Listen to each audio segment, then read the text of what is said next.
Jelas Yesus berkata bahwa di dalam ayat yang ke-7, dan ia melahirkan seorang anak laki-laki dengan jelas sebagai manusia sejati, laki-laki.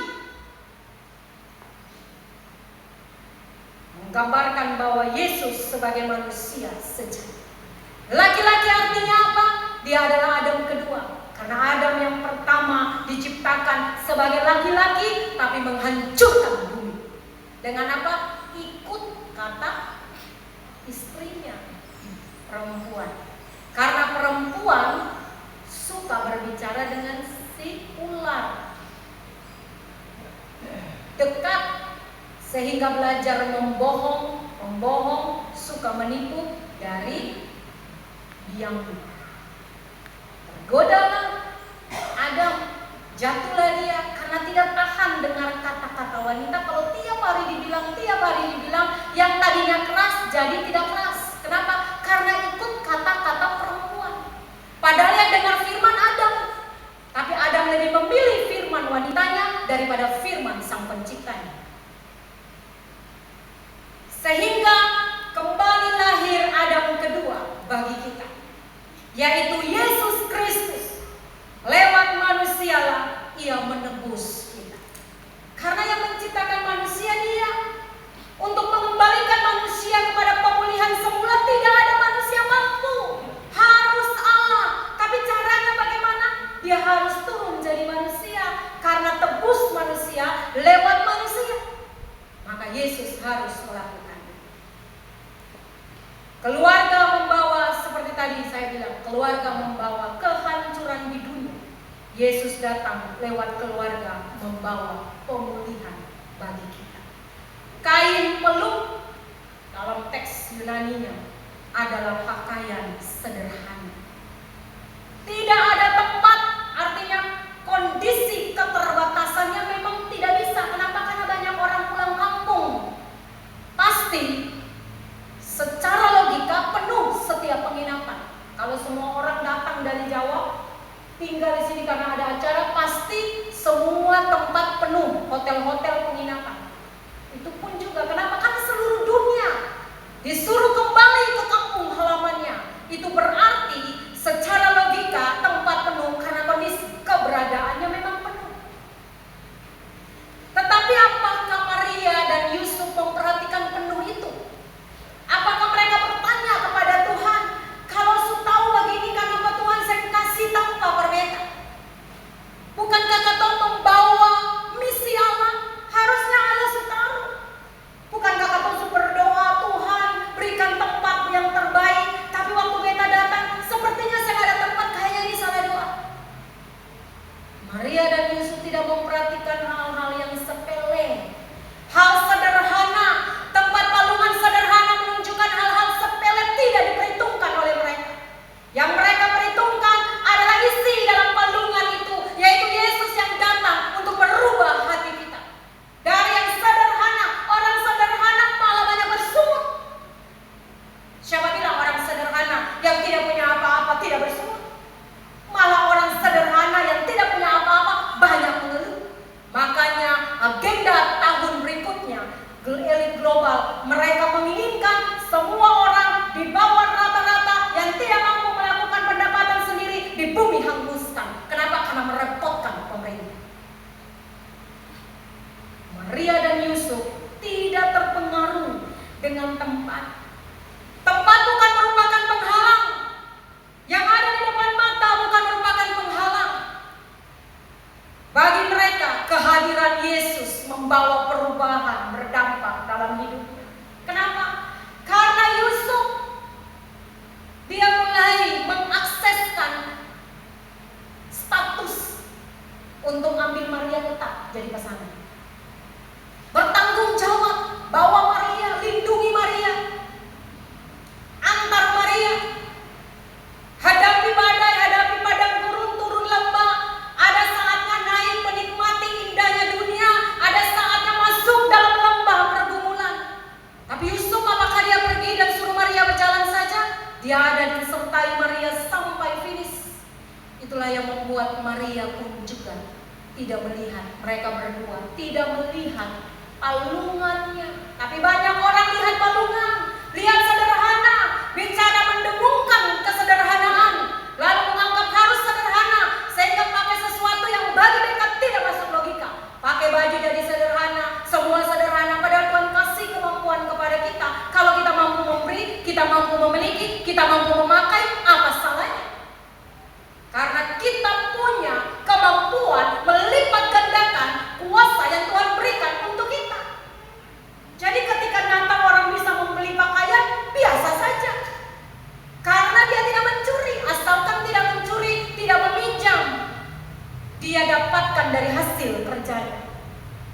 Karena sederhana di sini bukan lihat tentang apa yang ada di depan mata, tentang fisik, tapi dia tidak mempedulikan sesuatu yang biasa-biasa, yang ada di depan menjadi penghalang. Yang dia lihat kehadiran Yesus di tengah keluarga, memilih mereka sebagai keluarga yang diberkati untuk perpanjangan tangan Allah di bumi. Apakah kita memiliki kerendahan hati seperti Maria dan Yusuf? Kehadiran Yesus di tengah keluarga kita membawa pengaruh besar bagi Yusuf. Yusuf bertanggung jawab memperjelas hubungan dengan Maria, membawa Maria kepada hubungan yang jelas, mendaftarkan di silsilah yang jelas, dan memberi perlindungan. Bagi Maria, dia mengasihi dan memperhatikan anak. Makanya tugas ibu itu memperhatikan anak dengan kasih sayang. Sehingga di dalam ayatnya yang ke-7 dikatakan, dan ia melahirkan seorang anak laki-laki, anaknya yang sulung. Kata sulung di sini artinya anak pertama bagi Maria. Itu menunjukkan belum ada anak-anak yang lain sebelumnya. Jadi Yesus pertama di hati Maria. Dibungkus lalu dibungkusnya dengan lampin dan dibaringkannya di dalam palungan, menunjukkan bahwa fungsi seorang ibu berfungsi dengan semestinya. Adam waktu jatuh dalam dosa, dia kasih label Hawa kepada istrinya, yang tadinya dia bilang, inilah dia tulang dari tulangku, daging dari dagingku. Tapi setelah jatuh di dalam dosa, dia katakan dinamainya Hawa, karena dia hanyalah seorang ibu. Tapi di dalam perjanjian baru, Maria mengadakan fungsi sebagai seorang ibu. Dia memiliki kasih sayang kepada anak. Jadi kalau anak-anak terabaikan di tengah keluarga, apakah Yesus sudah benar-benar hadir dalam rumah tangga kita, dalam kehidupan kita sebagai seorang istri, ibu, atau tidak? Tema kita, tidak ada tempat, menjadi simbol penolakan manusia terhadap Sang Juru Selamat. Ini memberikan gambaran bagaimana hati manusia seringkali sibuk dan tertutup menerima kedatangan. Adakah tempat bagi Yesus? Pertanyaan kedua. Yang tadi pertama secara historis, kedua secara reflektif. Apakah adakah tempat bagi Yesus? Yang pertama, pertanyaannya, adakah tempat bagi Yesus di hati kita, di pikiran kita, di tindakan kita? Apakah kita memberikan prioritas utama bagi Yesus menempatkan palungan hati kita?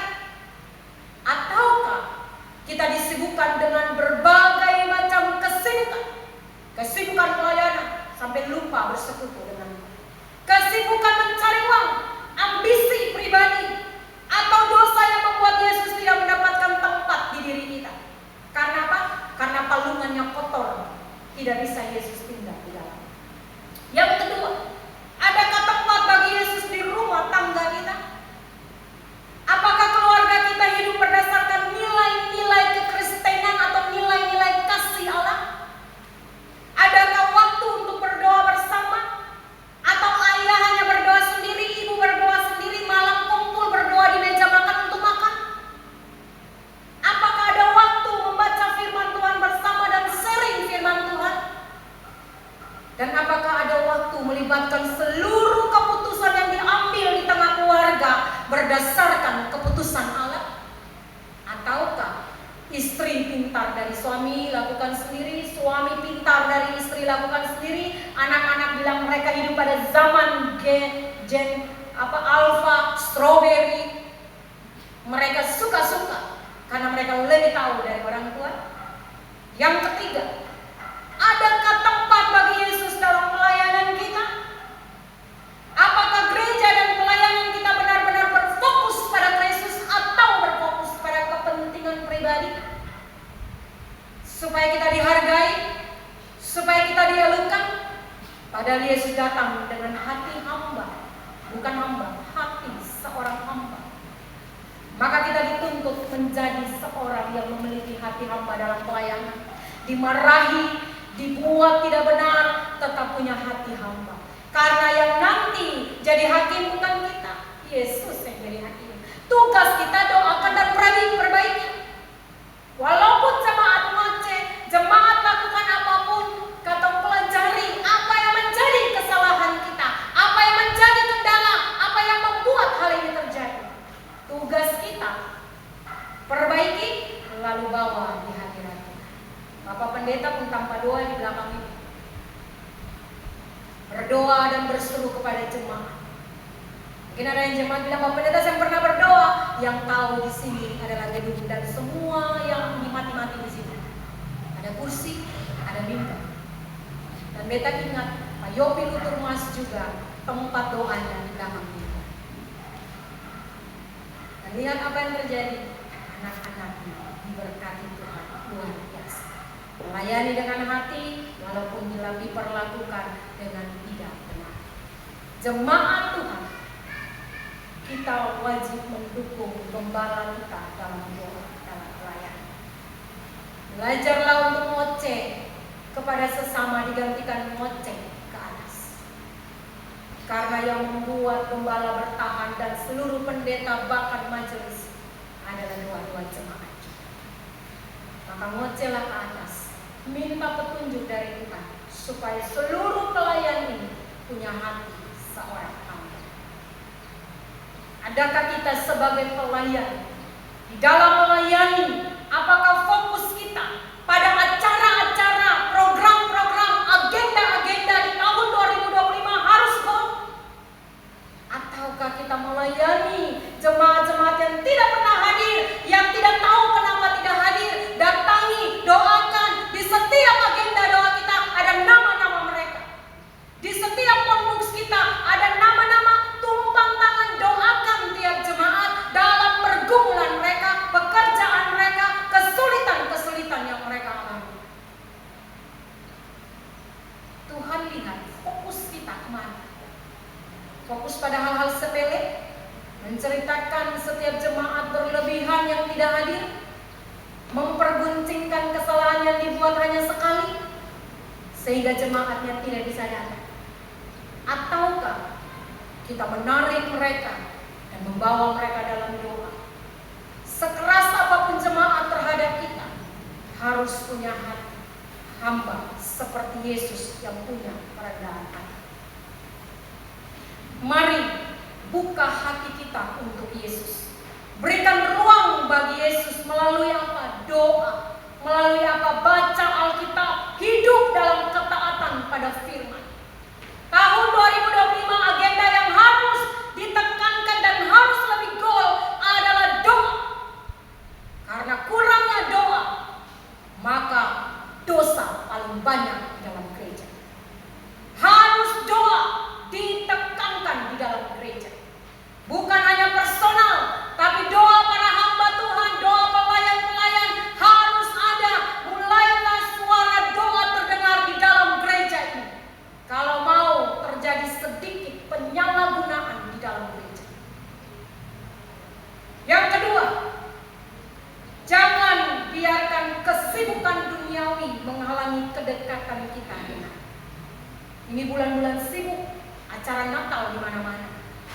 Sibuk tutup kas keuangan di kantor. Sibuk lembur karena deadline. Jangan biarkan kesibukan melemahkan kita. Ingat, bangun pagi seperti biasa, ritual datang kepada Tuhan. Memulai dengan firman, akhiri dengan firman. Karena dalam perjalanan hidupmu, Tuhan akan menggenapi janji-janjinya bagi kita. Seperti Yusuf dan Maria yang taat mengikuti rencana Allah. rela mengutamakan Tuhan dalam segala hal. Dan yang terakhir, banyak orang di sekitar kita tidak memiliki tempat bagi Yesus. Apakah kita berdiam diri? Melalui tindakan kasih dan kepedulian kita, mari kita perkenalkan Yesus bagi mereka. Bapak Gembala tinggal di sini, banyak tetangga kenal Bapak Gembala. Katong banyak di sini sudah dari tahun ke tahun, orang saya kenal katong. Hadirnya gereja di sini harus punya kepedulian kasih, terlibat dalam RT, RW, dan puji Tuhan RT-nya hadir kemarin dan sangat responsif dengan kita. Bagaimana dengan kita? Ini Bapak Gembala di sini, kita ada di rumah, kita ada di kantor. Milikilah kepedulian dengan tetangga kita. Jangan disebarkan sakit hati atau kebencian. Karena Yesus datang, Yesus ambil kita secara mendadak. Dia paksa kita ikut dia. Lewat kematian atau recan. Pilihan pada kita. Jadi mau tinggal dengan kebencian, mau tinggal dengan sakit hati, mau tinggal dengan kemarahan, itu keputusan kita. Keputusan Yesus adalah datang mewartakan Injil pada seluruh kita. Kalau katong semau karena katong harga diri, karena katong punya kenyamanan, biarkanlah waktu yang berbicara. Yesus ambil kita dengan paksa, waktu kita tidur diambil, kematian berlangsung, atau kita jalan dia paksa ambil milik kepunyaannya, atau dia datang secara tiba-tiba, dia angkut kita secara tiba-tiba yang namanya reja. Pilihan mana? Atau dua-dua tidak sama sekali. Diizinkan kita digembleng dengan apa? Antikris datang menggembleng karakter kita. Lalu cari Alkitab yang ada, cari hamba Tuhan yang ada, cari firman Tuhan yang ada. Maka harus hafal firman Tuhan banyak. Karena semua akan berakhir. Tulisan-tulisan mati akan diangkat oleh Tuhan. Tinggal buku-buku kosong. Maka ikutlah arus yang kita pilih. Dan biarlah firman Tuhan hari ini, sebelum masuk 25 Desember, siapkan palungan kita benar-benar untuk Tuhan. Jangan izinkan kambing domba untuk ada di palungan itu. Jangan izinkan akar pahit dan kebencian, rumput-rumput ada di palungan itu. Biarkan palungan itu dibersihkan tiap hari oleh kita. Dan biarkan Yesus hadir di palungan hati kita dan membawa perubahan demi perubahan. Ingat, Yesus datang di tengah keluarga membawa perubahan. Dimulai dari suami kita, istri, anak-anak, dan semua orang. Karena lewat keluarga ini berdampak di sekitar kita. Amin. Untuk firman Tuhan, biarlah firman